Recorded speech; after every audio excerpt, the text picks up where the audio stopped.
Assalamualaikum warahmatullahi wabarakatuh. Kembali lagi bersama saya di channel Miftah Anwar. Untuk kali ini saya ingin menjelaskan kepada kalian bagaimana cara atau saya ingin ngasih tahu cara atau pengetahuan tentang fiber optik. Pasti teman-teman yang dulu sekolahnya di SMK TKJ, teknik maksudnya di komputer jaringan, pasti tahu fiber optik itu apa. Nah, untuk kali ini saya ingin menjelaskan sedikit apa itu serat fiber optik atau optik sinar. Oke, saya akan buka presentasinya, slide presentasi, dan di sini ada serat optik.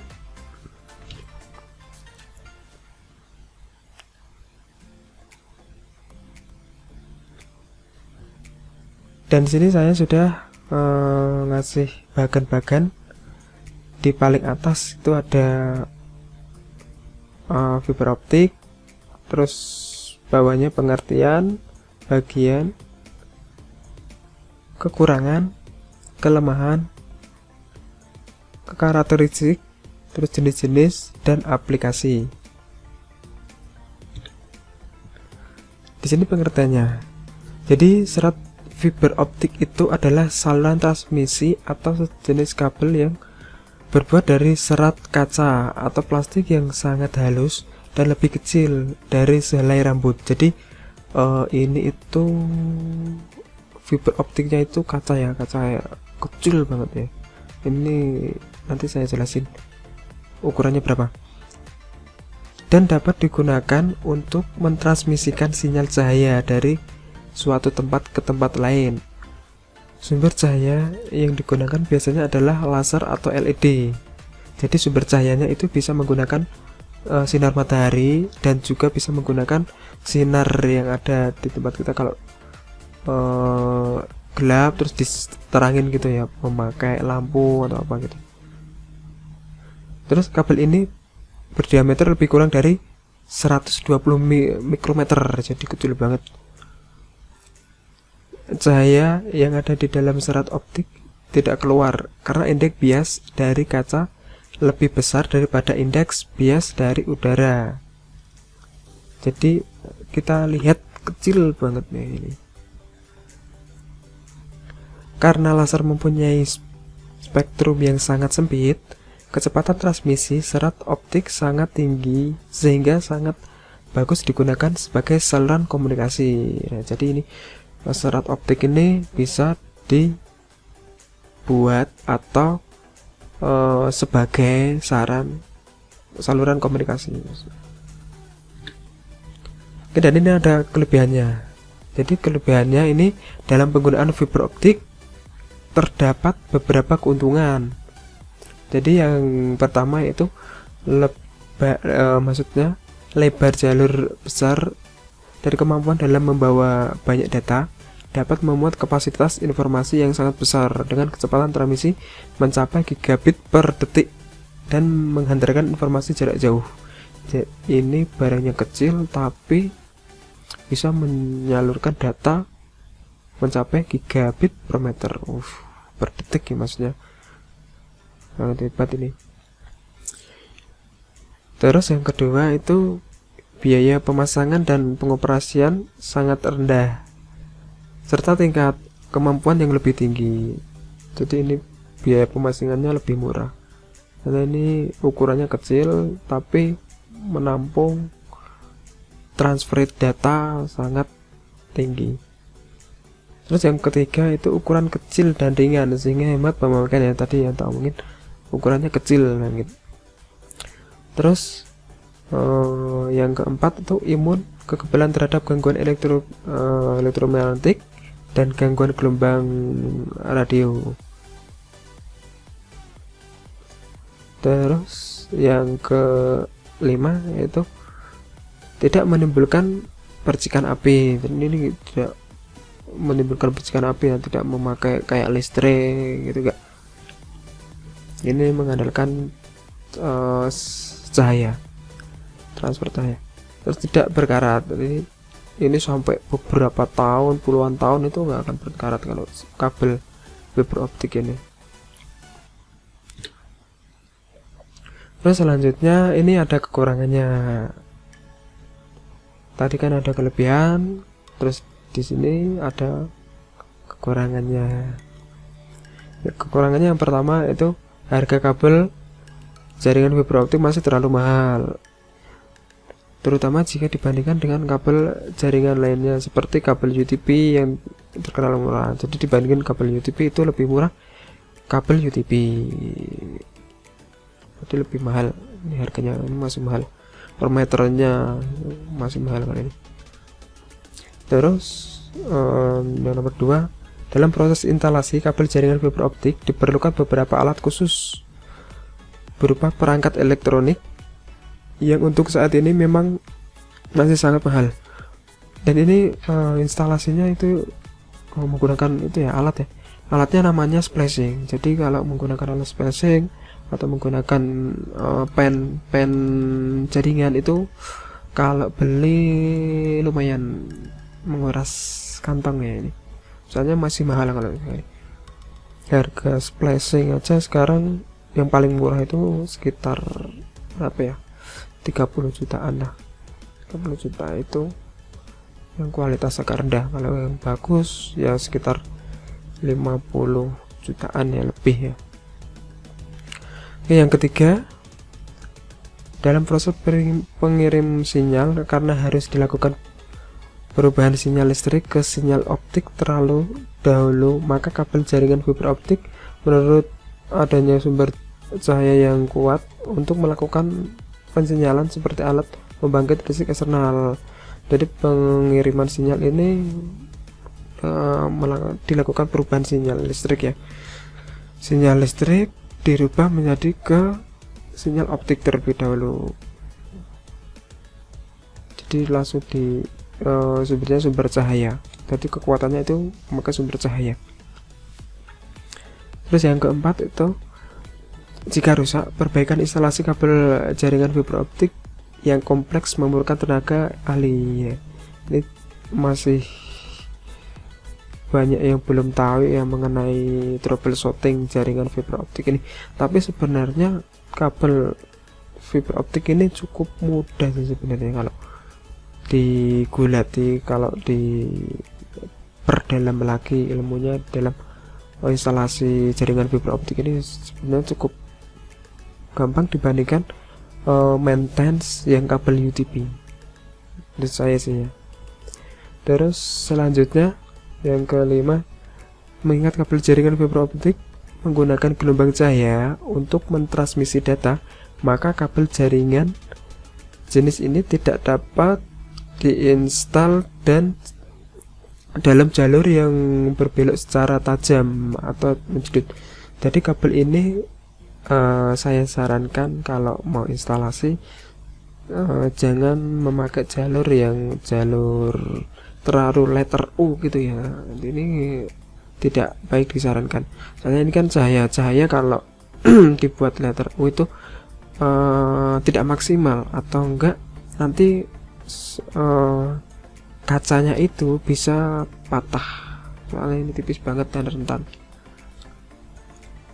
Dan itu kekurangannya. Terus di sini ada bagian serat optik. Nah, di sini ada, ini saya jelasin bagian-bagian serat yang dalam kabel. Di sini ada jaket. Ini jaket yang biasanya kalau di kabel listrik itu warnanya hitam. Di fiber optik ini juga hitam warnanya. Ini jaket. Terus ini straight member. Jadi ini ada kayak kayak apa ya, bukan serbuk sih, tapi kayak benang, cuman serabutnya itu keras, bukan keras ya, susah menjelaskan guys. Jadi ini kayak apa ya, kayak bahan kain gitu tapi ulet banget guys. Ini ulet banget. ini kalau dipotong itu ya lumayan agak susah sih, ini tergantung tipe merek kabelnya. Kalau yang murah ya lumayan gampang, kalau yang udah merek kabel yang mahal itu agak susah ini, memotong ininya. Terus di sini ada clothing. Oh iya, ini kayaknya ada yang kurang. Ini biasanya kalau yang paling mahal banget di sini ada kayak tembaga lagi. Ini tapi gambarnya kurang, ini dipersingkat mungkin jaraknya. Jadi itu. Jadi tidak dikasih di sininya. Terus di sini ini ada coating. Coating ini bentuknya seperti tembaga. Tembaga apa ya? Bukan tembaga sih ini. Ini seperti ini ya. Pengamannya ini. Pengamannya kabelnya, kabel cahayanya ini. Terus ini cladding, ini juga pengamannya. Terus ini ada core. Core itu kaca. Jadi di sini ada ini, core-nya ini nih. Ada core-nya di sini.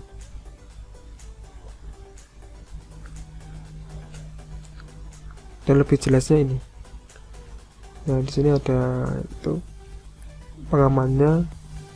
Terus ini pengaman lagi, pengaman ini juga ada pengaman. Ini baru pengaman ini, belum sampai core-nya. Core-nya itu kecil banget ini, kecil banget. Ukurannya nanti saya jelasin. Oke, selanjutnya di sini, nah, ini ada core. Jadi inti core namanya. Core-nya itu yang kecil kayak kaca tadi.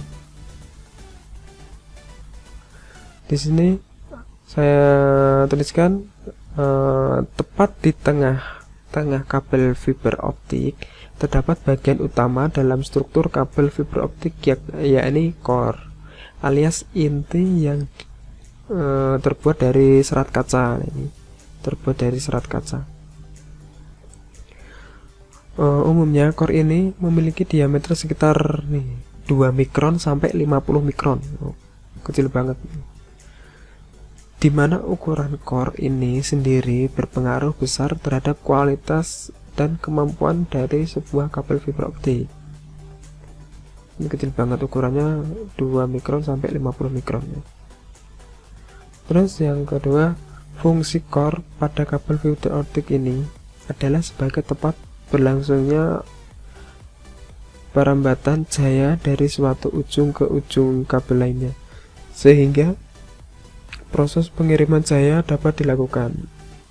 Fungsinya ini berproses ya, proses pengirimannya. Oke, selanjutnya cladding tadi, cladding. Jadi cladding ini gunanya untuk lapisan yang menyelubungi core pada kabel fiber optik disebut cladding yang terbuat dari kaca. Nah, claddingnya cladding kaca tadi. Indeks bias yang dihasilkan cladding ini lebih kecil dari core, di mana hubungan indeks bias antara core dan cladding akan mempengaruhi perambatan cahaya pada core, mempengaruhi besar sudut kritis. Terus yang kedua, diameter cladding berkisar antara 50 mikron sampai 250 mikron, serta berfungsi sebagai pelindung core sekaligus menjadi cermin yang terpancar keluar kembali ke dalam core. Bisa dibilang cladding merupakan bagian yang punya peran penting, sehingga berkat cladding ini cahaya dapat merambat dan core serat optik. Jadi claddingnya ini bermanfaat sekali yang buat perambatan sinar cahayanya biar stabil gitu. Terus tadi ada coating. Coating itu mantel itu pengamannya gitu. Terus di bagian luar setelah cladding terdapat mantel ya, atau coating yang umumnya berbuat dari bahan plastik yang saya jelasin tadi terbuat dari plastik.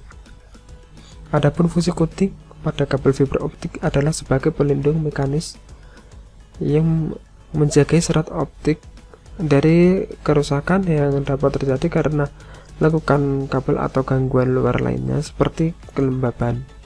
Jadi ini mengantisipasi kelembaban yang ada di luar ya. Terus coating ini memiliki warna yang beragam untuk mempermudah dan menyusun urutan core ya. Ini bermacam-macam. Ada biru, ada orange. Pokoknya kayak kabel UTP itu.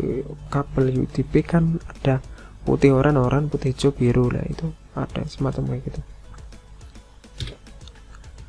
Terus selanjutnya ada strike member out jacket.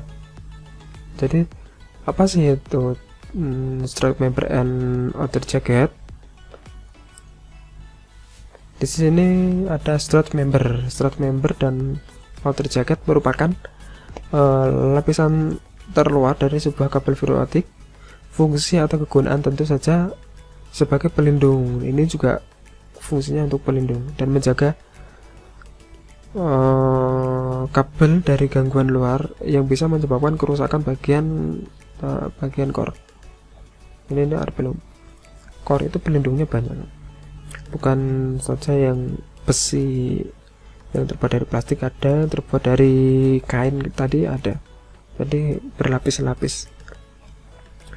Terus serat optik biasanya diselubungi oleh lapisan resin disebut dengan jaket. Nah, ini jaketnya biasanya berbahan plastik. Lapisan ini dapat menambah kekuatan atau untuk serat fiber optiknya ya, jadi bisa menambah kekuatan di core-nya itu, walaupun tidak memberi peningkatan terhadap sifat gelombang pandu optik pada kabel tersebut.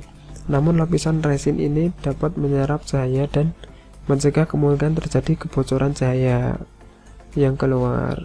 Jadi ini kalau seumpama kebocoran cahaya, berarti sudah tidak bisa connect.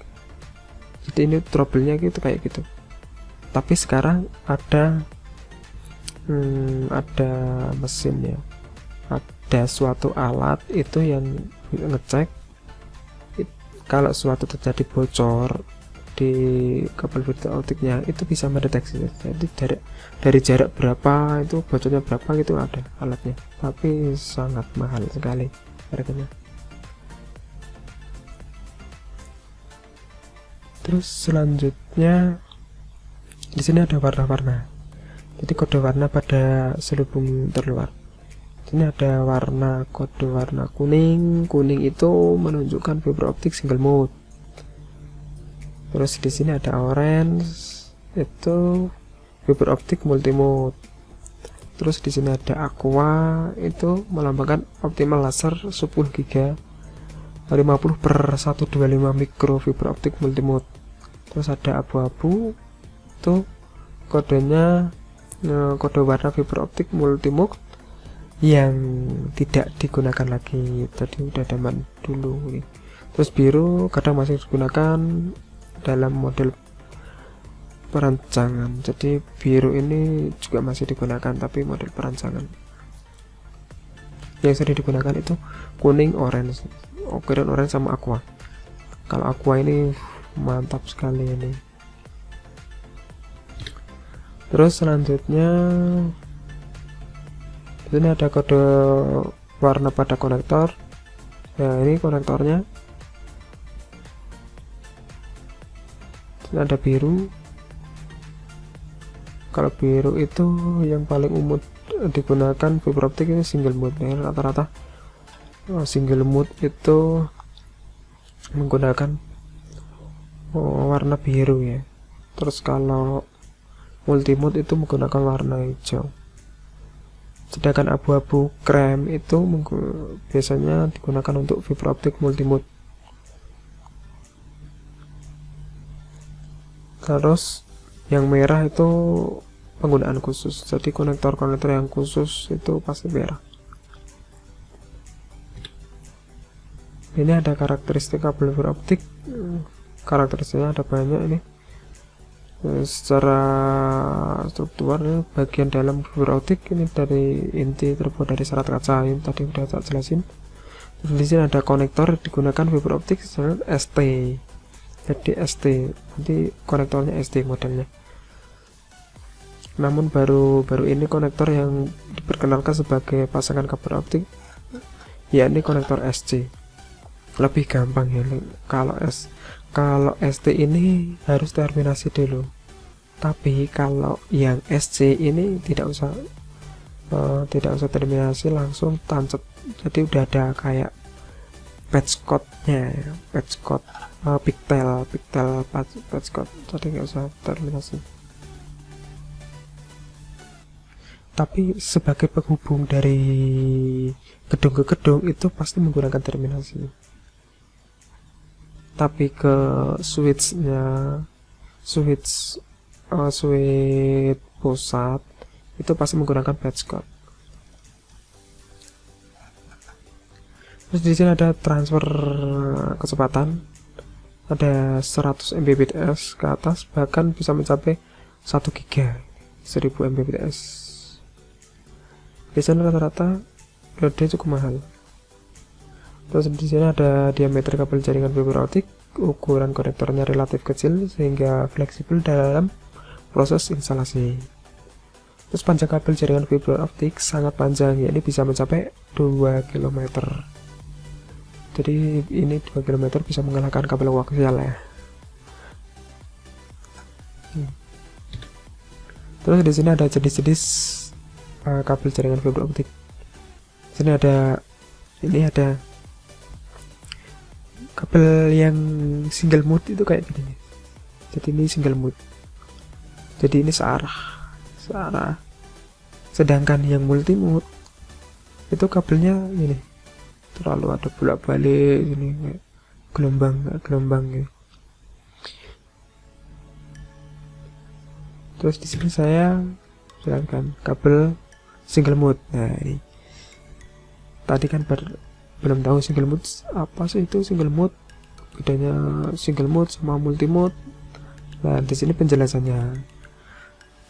Single mode itu kabel single mode dapat menjangkau jarak yang lebih jauh dan hanya mengirimkan satu sinyal pada satu waktu.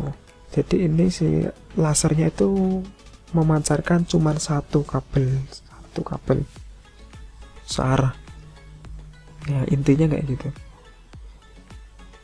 Dan ini sangat ukurannya itu 8,3 mikron. Nah, dan ini lebih intinya itu kabel untuk jenis ini paling mahal, tetapi memiliki pelemahan kurang dari 0,35 dB per kilometer. Jadi dB itu penampangnya. Sehingga kemungkinan kecepatan yang sangat tinggi dan jarak yang sangat jauh. Standar terbaru itu kabel adalah itu UTG 652D dan G657. Nah, di sini ada karakteristiknya yang model single mode. Single mode itu lajunya sangat tinggi, jarak pengiriman data jauh, bisa sampai kiloan. Masa pemakaian, nah ini cuma masa pemakaian sebentar, sensitif suhu ini, terus biaya mahal. Nah, di sini ada multi mode. Nah, bisa kita lihat kabel single mode sama multi mode tadi beda ya. Kalau single mode itu lurus, tapi kalau yang multi mode itu ini cahaya mantul sini, cahaya mantul sini, cahaya mantul sini, cahaya mantul sini, lalu di sini ada cahaya lagi. Jadi penampangnya itu lebih lebar dibandingkan ke single mode tadi kan langsung satu.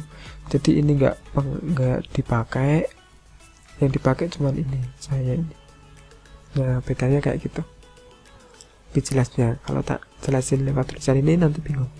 Kalau jelasin gambarnya ini sedikit paham kayaknya. Mudah-mudahan lebih core-nya ini bentuk core-nya. Dan ini multimode ini paling cuman, nah ini ada 55 meter jaraknya ya, 550 meter, tidak sampai 1 kilo ini. Nah, jarak 550 meter dikasih switch, terus disambung lagi gitu baru bisa. Karakteristiknya ini laju rendah, kebalikan sama tadi ya, pengiriman pendek, tapi dari segi pemakaian itu sangat lama ini, sangat lama, soalnya ini lebih safety, kabelnya itu tebel-tebel ini. Terus sensitivitas suhu minor, terus biayanya lumayan murah yang multimode. Terus selanjutnya ini ada prinsip-prinsip sistem komunikasi serat optik. Jadi bisa digambarkan di sini ada sinyal elektronik, pengemudinya sumber optik, ke fiber optik, terus detektor optik, penguat sinyal, lalu dipancarkan data. Ini data sangat simpel ya. Penjelasannya udah sampai situ tadi.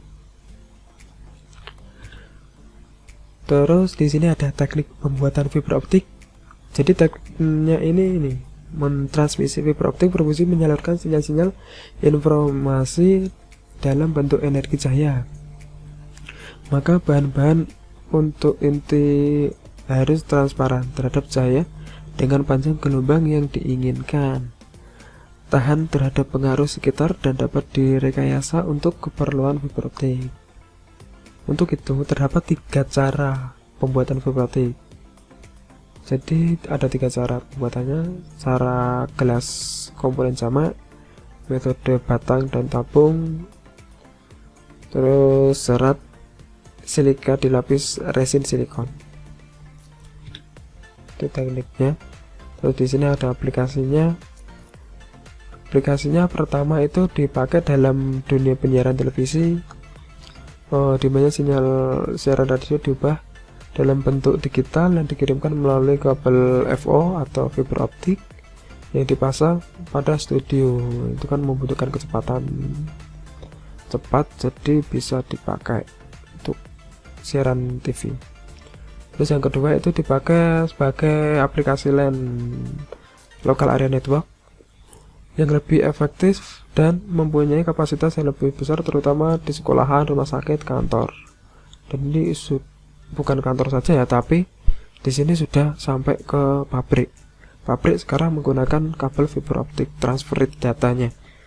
Jika dari gedung 1 sampai ke gedung 2 itu kan jaraknya jauh.